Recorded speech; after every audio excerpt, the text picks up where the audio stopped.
Explore the quaint villages, rolling countryside, and plentiful tea rooms of Derbyshire, but leave time to visit 3 of my favourite public gardens that are also steeped in history.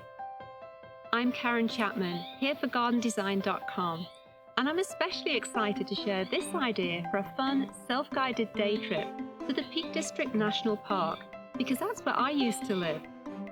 You'll start your day at Thornbridge Hall, a historic country house surrounded by elegant gardens.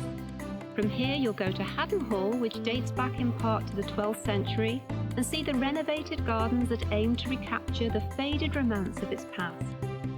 The final stop of the day is at the world-renowned Chatsworth House, home to the Duke and Duchess of Devonshire.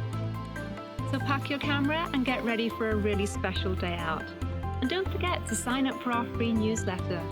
You'll find out what to do in your garden each month, discover local events and exciting garden tours.